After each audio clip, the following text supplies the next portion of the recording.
ये सब व्यर्थ है क्या?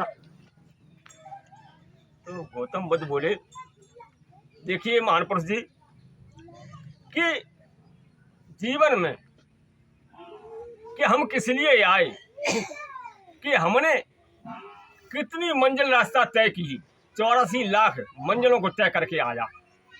और अच्छे कर्म किए होंगे तब ये मनुष्य की योनि मिली। कोई सोना बताता है, हीरा सा जन्म बताता है, कोई कंचन जैसी काया बता रहा है इसको।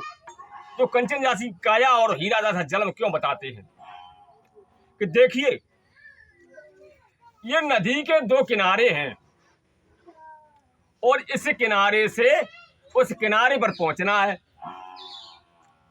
तो कैसे पहुंचेंगे? तो वो महान पुरुष कहते हैं कि महाराज जी कुछ लोग तो नाव पर बैठ के चले जाएंगे, कुछ लोग तैर के चले जाएंगे, अन्य तरीका बताइए।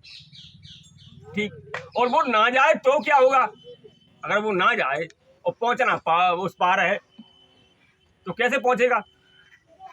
तो वो महान पुरुष बोले, अरे वो मूर्ख है, जब जाएगा नहीं तो कैसे पहुंचेगा वहां? तो ऐसे ही समझिए आप कि ये जो करनी का विषय है कि हमको इस किनारे से उस किनारे पर पहुंचना है। अब समझिए आप कि जो है कि अपने को जाने, अपने को जाने, जो तुम्हारे अंदर आत्म तत्व है, उस परम तत्व का, परमेश्वर का तत्व है, उसको जाने। कि तुलसीदास बाबा ने लिखा है रामायण में कि शंभु विष्णु विरंच भगवाना उपजे जासु अंश से नाना। उस परम तत्व, उस परम पिता परमात्मा से ही सब महान पुरुष उपजे हैं।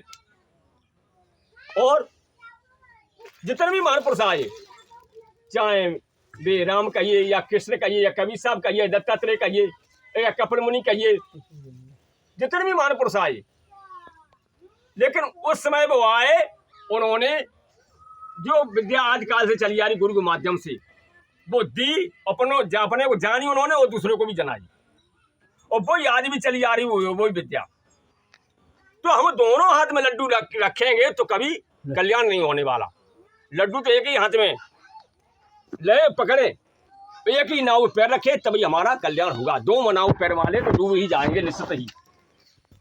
तो कहने का मतलब है कि उस परमात्मा को जानने के लिए सत्संग में हम जाते हैं, और ये सत्संग एक पढ़ाई का विषय है।